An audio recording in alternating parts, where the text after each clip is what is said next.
Bengaluru lockdown ಅಂತ್ಯಕ್ಕೆ count down. ನಾಳೆ ಬೆಳಿಗ್ಗೆ 5 ಗಂಟೆಗೆ ಲಾಕ್ಡೌನ್ ಅಂತ್ಯವಾಗುತ್ತೆ. 7 ದಿನಗಳ ಬಳಿಕ ನಾಳೆಯಿಂದ ಬೆಂಗಳೂರು ಅನ್ಲಾಕ್ ಆಗಲಿದೆ.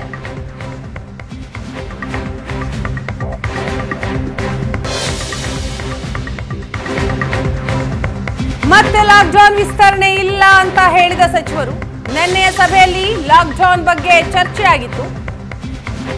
ಲಾಕ್ಡೌನ್ ಮಾಡೋದ್ರಿಂದ ಸಮಸ್ಯೆಗೆ ಪರಿಹಾರ ಸಿಗಲ್ಲ ಅನ್ನುವಂಥದ್ದು ಸರ್ಕಾರದ ಅಭಿಪ್ರಾಯ. ಹಾಗಾಗಿ ಮತ್ತೆ ಲಾಕ್ಡೌನ್ ವಿಸ್ತರಣೆ ಇಲ್ಲ ಅಂತ ಸಚಿವರು ಹೇಳಿದರು.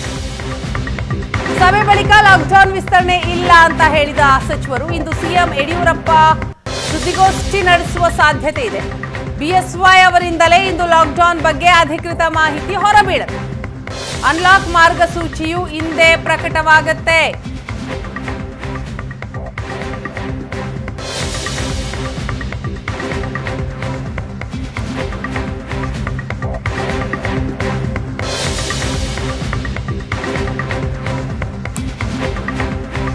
ನಾಳೆಯಿಂದ ಬೆಂಗಳೂರಿನಲ್ಲಿ ಎಂದಿನಂತೆ ಜನಜೀವನ. ಸಂಡೇ ಲಾಕ್ಡೌನ್, ನೈಟ್ ಕರ್ಫ್ಯೂ ಬಗ್ಗೆ ಮಾರ್ಗಸೂಚಿ ಹಿಂದೆ ಹೊರಬೀಳಬಹುದು. ನಾಳೆಯಿಂದ ಎಂದಿನಂತೆ ಇರಲಿದೆ ಆರ್ಥಿಕ ಚಟುವಟಿಕೆ. ಜನಜೀವನ ಹಾಗೂ ಆರ್ಥಿಕ ಚಟುವಟಿಕೆ ನಾಳೆಯಿಂದ ಎಂದಿನಂತೆ ಇರಲಿದೆ. ಕಾರಣ ಲಾಕ್ಡೌನ್ ಅಂತ್ಯಗೊಳ್ಳುತ್ತೆ. ಇಂದು ಲಾಕ್ಡೌನ್ ಭವಿಷ್ಯ ಒಂದ್ ಕಡೆ ನಿರ್ಧಾರ ಆಗುತ್ತೆ. ಮತ್ತೊಂದು ಕಡೆ ಸಚಿವರು ಮತ್ತೆ ಲಾಕ್ಡೌನ್ ವಿಸ್ತರಣೆ ಇಲ್ಲ ಅನ್ನುವಂತಹ ಮಾತುಗಳನ್ನ ಆಡ್ತಾ ಇದ್ದಾರೆ. ಮುಖ್ಯಮಂತ್ರಿ ಬಿಎಸ್ ಯಡಿಯೂರಪ್ಪರವರು ಇವತ್ತು ಸುದ್ದಿಗೋಷ್ಠಿಯನ್ನ ನಡೆಸುವಂತಹ ಸಾಧ್ಯತೆ ಇದೆ. ಈ ಸುದ್ದಿಗೋಷ್ಠಿಯಲ್ಲಿ ಲಾಕ್ಡೌನ್ ಕುರಿತಾದಂತಹ ಅಧಿಕೃತ ಮಾಹಿತಿ ಹೊರಬೀಳಬಹುದು. ಇನ್ನು ನಾಳೆಯಿಂದ ಜನಜೀವನ ಜೊತೆಗೆ ಆರ್ಥಿಕ ಚಟುವಟಿಕೆ ಎಲ್ಲವೂ ಕೂಡ ಸಹಜ ಸ್ಥಿತಿಯತ್ತ ಮರಳುತ್ತೆ. ಲಾಕ್ಡೌನ್ ಮುಂದುವರಿಯುವ ಕುರಿತಾಗಿ ಸಾಧ್ಯತೆಗಳು ಕ್ಷೀಣ ಅಂತಲೇ ಹೇಳಲಾಗ್ತಾ ಇದೆ. ಕಾರಣ ಸರ್ಕಾರಕ್ಕೆ ಲಾಕ್ಡೌನ್ ಮಾಡುವಂತಹ ಯಾವ ಆಲೋಚನೆಯೂ ಇಲ್ಲ. ಇದರ ಹೊರತಾಗಿ ಕೊರೋನಾ ನಿಯಂತ್ರಣಕ್ಕೆ ತರಬೇಕು, ಈ ನಿಟ್ಟಿನಲ್ಲಿ ಏನೆಲ್ಲ ಕ್ರಮಗಳನ್ನ ತೆಗೆದುಕೊಳ್ಳಬೇಕು ಅದೆಲ್ಲವನ್ನ ಸರ್ಕಾರ ತೆಗೆದುಕೊಳ್ಳುತ್ತೆ ಅಂತ ಹೇಳ್ತಾರೆ ಸಚಿವರು. ಇನ್ನು ಅನ್ಲಾಕ್ ಮಾರ್ಗಸೂಚಿ ಹಿಂದೆ ಹೊರಬೀಳತ್ತೆ. ಇದು ಅಧಿಕೃತವಾಗಿ ಸರ್ಕಾರ ಮಾರ್ಗಸೂಚಿಯನ್ನ ಹೊರಡಿಸುತ್ತೆ. ಸಂಡೇ ಲಾಕ್ಡೌನ್, ನೈಟ್ ಕರ್ಫ್ಯೂಗೂ ಕೂಡ ಇವತ್ತೇ ಗೈಡ್ ಲೈನ್ಸ್ ಹೊರಬೀಳತ್ತೆ. ಈ ಬಗ್ಗೆ ಮತ್ತಷ್ಟು ಅಪ್ಡೇಟ್ಸ್ ಅನ್ನ ಕೊಡ್ತಾರೆ ನಮ್ಮ ಪ್ರತಿನಿಧಿ ಆನಂದ ಬೈದನಮನೆ. ಇದೀಗ ನಮ್ಮ ಜೊತೆ ನೇರ ಸಂಪರ್ಕದಲ್ಲಿದ್ದಾರೆ. ಎಸ್ ಆನಂದ, ಮತ್ತೆ ಲಾಕ್ಡೌನ್ ಮುಂದುವರಿಸುವ ಸಾಧ್ಯತೆ ಬಹಳಷ್ಟು ಕ್ಷೀಣ ಅಂತಲೇ ಹೇಳಬೇಕಾಗತ್ತೆ. ಯಾಕಂದ್ರೆ ಸಚಿವರು ಇರಬಹುದು, ಸರ್ಕಾರ ಇರಬಹುದು, ಯಾರಿಗೂ ಕೂಡ ಲಾಕ್ಡೌನ್ ವಿಸ್ತರಣೆ ಮಾಡಬೇಕು ಅನ್ನುವಂತಹ ಮನಸ್ಸಿಲ್ಲ. ಅದನ್ನೇ ಪದೇ ಪದೇ ಹೇಳ್ತಾ ಇದ್ದಾರೆ. ಸೊ ಈ ನಿಟ್ಟಿನಲ್ಲಿ ಏನೆಲ್ಲ ಬೆಳವಣಿಗೆಗಳಾಗ್ತಾ ಇದೆ? ಇವತ್ತು ಮುಖ್ಯಮಂತ್ರಿಗಳು ಸುದ್ದಿಗೋಷ್ಠಿಯನ್ನು ಉದ್ದೇಶಿಸಿ ಮಾತನಾಡಲಿದ್ದಾರಾ? ಒಂದು ಫುಲ್ ಸ್ಟಾಪ್ ಇಡ್ತಾರಾ ಎಲ್ಲದಕ್ಕೂ? ವೀಣಾ, ಏನು ಕಳೆದ ಒಂದು ವಾರದಿಂದ ಬೆಂಗಳೂರಿನಲ್ಲಿ ಲಾಕ್ಡೌನ್ ಅನ್ನು ಘೋಷಣೆ ಮಾಡಲಾಗಿತ್ತು. ಈ ಲಾಕ್ಡೌನ್ ಎಷ್ಟು ಪರಿಣಾಮಕಾರಿಯಾಗಿ ಜಾರಿಯಾಯಿತು ಅನ್ನೋದ್ರ ಬಗ್ಗೆ ಇನ್ನೂ ಕೂಡ ಚರ್ಚೆ ಆಗಬೇಕಾಗಿದೆ. ಯಾಕೆಂತಂದರೆ ನಿರೀಕ್ಷಿತ ಮಟ್ಟದಲ್ಲಿ ಲಾಕ್ಡೌನ್ ಜಾರಿ ಆಯಿತಾ ಇಲ್ವಾ, ಲಾಕ್ಡೌನ್ ಜಾರಿ ಮಾಡೋದ್ರಿಂದ ಏನು ಚೈನ್ ಕಟ್ ಮಾಡಬೇಕು ಅನ್ನೋಂಥ ಉದ್ದೇಶ ಇಟ್ಟುಕೊಂಡು ಏನು ಲಾಕ್ಡೌನ್ ಮಾಡಲಾಗಿತ್ತು ಆ ಒಂದು ಆಶೆ ಈಡೇರಿದೆಯಾ, ಇವೆಲ್ಲವೂ ಕೂಡ ಮುಂದಿನ ದಿನಗಳಲ್ಲಿ ಸ್ಪಷ್ಟವಾಗಿ ನಮಗೆ ಗೊತ್ತಾಗುತ್ತೆ. ಯಾಕೆಂತಂದರೆ ಏರಿಕೆ ಆಗ್ತಿರ್ತಕ್ಕಂಥ ಸೋಂಕಿನ ಪ್ರಮಾಣ ಇಳಿಕೆ ಆಯಿತಾ, ಇಳಿಕೆ ಆಗಲಿಕ್ಕೆ ಲಾಕ್ಡೌನ್ ಎಷ್ಟರ ಮಟ್ಟಿಗೆ ಕಾರಣೀಕರ್ತ ಆಯಿತು ಅಂತಕ್ಕಂಥದ್ದು ಕೂಡ ಬಹಳ ಪ್ರಮುಖ ಆಗುತ್ತೆ. ಇವೆಲ್ಲವೂ ಕೂಡ ಚರ್ಚೆಯ ಒಂದು ಭಾಗ.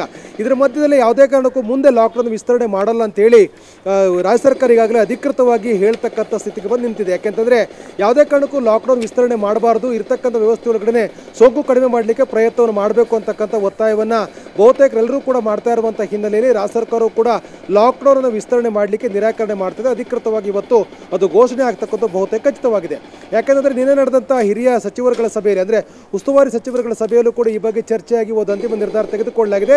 ಯಾವುದೇ ಕಾರಣಕ್ಕೂ ಕೂಡ ಲಾಕ್ಡೌನ್ ಅನ್ನು ವಿಸ್ತರಣೆ ಮಾಡಬಾರ್ದು ಅಂತೇಳಿ. ಹಾಗಾಗಿ ಲಾಕ್ಡೌನ್ ವಿಸ್ತರಣೆ ಆಗ್ತಕ್ಕಂಥ ಸಾಧ್ಯತೆಗಳು ತೀರಾ ಕಡಿಮೆ. ಆದರೆ ಇನ್ನೊಂದು ಏನು ರಾತ್ರಿ 8 ಗಂಟೆಯಿಂದ ಕರ್ಫ್ಯೂ ಜಾರಿ ಇರ್ತಿತ್ತು, ಅಂದರೆ ನೈಟ್ ಕರ್ಫ್ಯೂ ಏನು ಜಾರಿ ಇರ್ತಿತ್ತು ಅದನ್ನು ಮುಂದುವರಿಸಬೇಕು ಅನ್ನೋ ನಿರ್ಧಾರವನ್ನು ಸರ್ಕಾರ ತೆಗೆದುಕೊಂಡಿದೆ. ಆ ಕಾರಣಕ್ಕಾಗಿ 8 ಗಂಟೆಗೆ ಅಂದರೆ ರಾತ್ರಿ 8 ಗಂಟೆಗೆ ಇರ್ತಕ್ಕಂಥ ಕರ್ಫ್ಯೂನ ಮುಂದೆ ವಿಸ್ತರಣೆ ಮಾಡ್ತಕ್ಕಂಥ ನಿರ್ಧಾರವನ್ನು ಸರ್ಕಾರ ತೆಗೆದುಕೊಂಡಿದೆ. ಅದು ಇವತ್ತಿನ ಪ್ರಕಟವಾಗ್ತಕ್ಕಂಥ ಮಾರ್ಗಸೂಚಿಯಲ್ಲಿ ಅಧಿಕೃತವಾಗಿ ಘೋಷಣೆ ಆಗುತ್ತೆ. ಇನ್ನೊಂದೆಡೆ ರಾಜ್ಯ ಸರ್ಕಾರ ಈ ಸೋಂಕನ್ನು ಕಡಿಮೆ ಮಾಡೋ ನಿಟ್ಟಿನಲ್ಲಿ ಯಾವ್ಯಾವ ಕ್ರಮಗಳನ್ನು ತೆಗೆದುಕೊಳ್ಬೇಕು ಅನ್ನೋದ್ರ ಬಗ್ಗೆ ಇವತ್ತು ಟಾಸ್ಕ್ ಫೋರ್ಸ್ ಸಭೆ ಕೂಡ ನಡೀತಾ ಇದೆ. ಅಂದರೆ 11 ಗಂಟೆಗೆ ಸರಿಯಾಗಿ ರಾಮುಲುಯವರ ನೇತೃತ್ವದಲ್ಲಿ ಟಾಸ್ಕ್ ಫೋರ್ಸ್ ಸಮಿತಿ ಸಭೆ ಕೂಡ ನಡೀತಾ ಇದೆ. ಆ ಸಭೆಯಲ್ಲೂ ಕೂಡ ಲಾಕ್ಡೌನ್ ಆಗಿರ್ತಕ್ಕಂಥ ಲಾಭ ನಷ್ಟದ ಬಗ್ಗೆ ಕೂಡ ಚರ್ಚೆ ಆಗುತ್ತೆ. ಇನ್ನೊಂದು ಮುಂದೆ ಯಾವ ರೀತಿ ಕ್ರಮವನ್ನು ತೆಗೆದುಕೊಳ್ಬೇಕು ಅನ್ನೋದ್ರ ಬಗ್ಗೆ ಕೂಡ ಚರ್ಚೆ ಆಗುತ್ತೆ. ಮಾಸ್ ಟೆಸ್ಟ್ ಮಾಡೋದ್ರ ಬಗ್ಗೆ ಕೂಡ ಚರ್ಚೆ ಆಗುತ್ತೆ. ಪ್ಲಾಸ್ಮಾ ಬ್ಯಾಂಕ್ ಆರಂಭ ಮಾಡೋದ್ರ ಬಗ್ಗೆ ಕೂಡ ಚರ್ಚೆ ಆಗುತ್ತೆ. ಇವೆಲ್ಲವೂ ಕೂಡ ಒಟ್ಟಾರೆ ಸೋಂಕನ್ನು ಕಡಿಮೆ ಮಾಡೋ ನಿಟ್ಟಲ್ಲಿ ಯಾವ ರೀತಿಯ ಪರಿಣಾಮಕಾರಿ ಕೆಲಸಗಳನ್ನು ಮಾಡಬಹುದು ಆ ಎಲ್ಲದರ ಬಗ್ಗೆ ಕೂಡ ಸುದೀರ್ಘವಾಗಿರ್ತಕ್ಕಂಥ ಚರ್ಚೆ ಇವತ್ತಿನ ಟಾಸ್ಕ್ ಫೋರ್ಸ್ ಸಭೆಯಲ್ಲಿ ಆಗುತ್ತೆ. ಒಟ್ಟಲ್ಲಿ ಲಾಕ್ಡೌನ್ ಅನ್ನು ಯಾವುದೇ ಕಾರಣಕ್ಕೆ ವಿಸ್ತರಣೆ ಮಾಡಬಾರ್ದು ಅಂತೇಳಿ ನಿರ್ಧಾರ ಮಾಡಿರ್ತಕ್ಕಂಥ ಸರ್ಕಾರ ಅದರ ಬೆನ್ನಲ್ಲೇ ಸೋಂಕನ್ನು ಕಡಿಮೆ ಮಾಡಲಿಕ್ಕೆ ಯಾವ ರೀತಿ ಕ್ರಮಗಳನ್ನು ಕೈಗೊಳ್ಳಬಹುದು ಅನ್ನೋದ್ರ ಬಗ್ಗೆ ಕೂಡ ಚರ್ಚೆ ಮಾಡ್ತಾರೆ. ಅದು ಎಲ್ಲವೂ ಕೂಡ ಇವತ್ತು ಪ್ರಕಟವಾಗ್ತಕ್ಕಂಥ ಮಾರ್ಗಸೂಚಿಯಲ್ಲಿ ಅಧಿಕೃತವಾಗಿ ಪ್ರಕಟವಾಗುತ್ತೆ. ಆದರೆ ಮುಖ್ಯಮಂತ್ರಿಗಳು ಈ ಸಂಬಂಧಪಟ್ಟಾಗೆ ಸುದ್ದಿಗೋಷ್ಠಿ ನಡೆಸುವ ಸಾಧ್ಯತೆಗಳು ತೀರಾ ಕಡಿಮೆ ಇದೆ.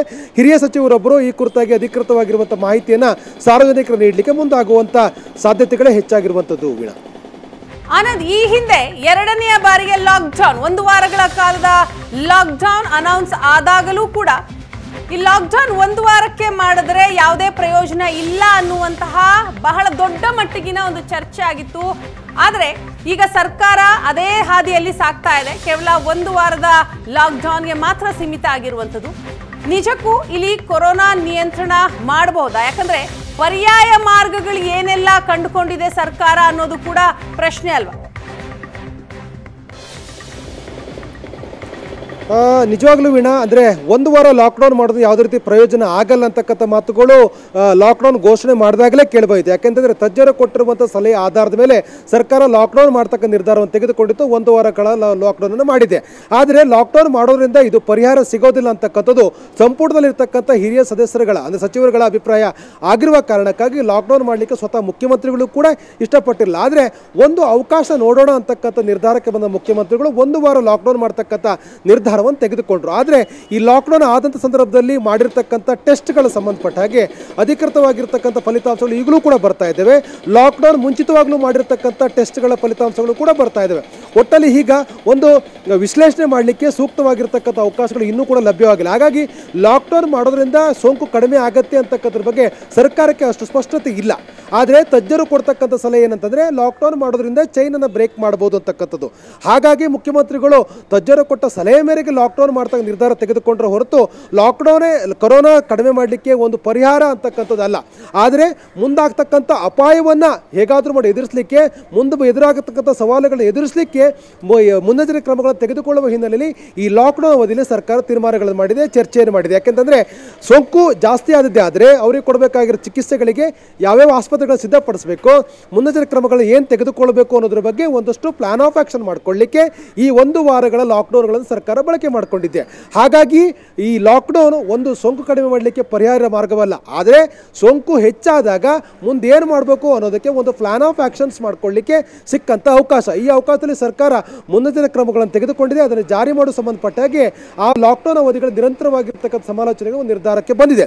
ಒಟ್ಟಲ್ಲಿ ಲಾಕ್ಡೌನ್ ಸೋಂಕು ಕಡಿಮೆ ಮಾಡಲಿಕ್ಕೆ ಪರಿಹಾರ ಅಲ್ಲ. ಅದ ಬದಲಾಗಿ ಚಿಕಿತ್ಸಾ ಕ್ರಮಗಳಲ್ಲಿ ಒಂದಷ್ಟು ಬದಲಾವಣೆ ತರುವುದರ ಮೂಲಕ ಜನರಿಗೆ ಯಾರಿಗೆ ಸೋಂಕು ಬರುತ್ತೋ ಅವರಿಗೆ ಸೂಕ್ತವಾಗಿರ್ತಕ್ಕ ಚಿಕಿತ್ಸೆಗಳು ನೀಡ್ತಕ್ಕಂಥದ್ದು, ಅರಿವು ಮೂಡಿಸ್ತಕ್ಕಂಥದ್ದು, ಗಾಬರಿ ಆಗದಾಗ ಜನರನ್ನು ಕಂಟ್ರೋಲ್ ಮಾಡ್ತಕ್ಕಂಥದ್ದು, ಆರ್ಥಿಕ ಚಟುವಟಿಕೆಗಳನ್ನು ನಿರಂತರವಾಗಿ ನಡೀಲಿಕ್ಕೆ ಅವಕಾಶ ಮಾಡಿಕೊಡ್ತಕ್ಕಂಥದ್ದು ಎಲ್ಲವೂ ಕೂಡ ಈ ಎಲ್ಲ ಪ್ರಕ್ರಿಯೆಗಳನ್ನು ಮಾಡಲಿಕ್ಕೆ ಲಾಕ್ಡೌನ್ ಅವಧಿಯಲ್ಲಿ ಚರ್ಚೆ ಮಾಡಲಾಗಿದೆ, ಚಿಂತನೆ ಮಾಡಲಾಗಿದೆ, ಕಾರ್ಯಕ್ರಮ ರೂಪಿಸಲಾಗಿದೆ. ಅದನ್ನು ಜಾರಿ ಮಾಡತಕ್ಕಂಥ ನಿಟ್ಟಿನಲ್ಲಿ ಸರ್ಕಾರ ಕ್ರಮವನ್ನು ತೆಗೆದುಕೊಂಡಿದೆ. ಒಟ್ಟಲ್ಲಿ ಜನರಿಗೆ ಏನು ಆತಂಕ ಇರತಕ್ಕಂಥದ್ದು ಬೆಂಗಳೂರಲ್ಲಿ ಹೆಚ್ಚಾಗ್ತಕ್ಕಂಥ ಸೋಂಕನ್ನು ಕಡಿಮೆ ಮಾಡಲಿಕ್ಕೆ ಸರ್ಕಾರ ಸೂಕ್ತವಾದ ಕ್ರಮ, ಕಠಿಣವಾಗಿರ್ತಕ್ಕಂಥ ಕ್ರಮ ತೆಗೆದುಕೊಳ್ಳಿ ಅಂತಕ್ಕಂಥ ಏನು ಒತ್ತಾಯ ಇದೆಯಲ್ಲ, ಆ ಒತ್ತಾಯಕ್ಕೆ ಪೂರಕವಾಗಿ ಸರ್ಕಾರ ಈ ಸಂದರ್ಭದಲ್ಲಿ ಕೆಲಸ ಮಾಡಿದೆ. ಮುಂದೂ ಕೂಡ ಚಿಕಿತ್ಸೆ ನೀಡತಕ್ಕಂಥ ನಿಟ್ಟಿನಲ್ಲಿ ಸೂಕ್ತವಾದ ಕ್ರಮ ತೆಗೆದುಕೊಂಡು ಸೋಂಕನ್ನು ಕಡಿಮೆ ಮಾಡಲಿಕ್ಕೆ ಏನೇನು ಕ್ರಮಗಳನ್ನೆಲ್ಲ ಮಾಡಬೇಕು ಅವೆಲ್ಲದರ ಬಗ್ಗೆಯೂ ಕೂಡ ಪರಿಣಾಮಕಾರಿಯಾಗಿರ್ತಕ್ಕಂಥ ಕ್ರಮವನ್ನು ಸರ್ಕಾರ ಮಾಡ್ತಾ ಇದೆ, ಮುಂದುವರಿಸ್ಕೊಂಡು ಹೋಗ್ತಾ ಇದೆ.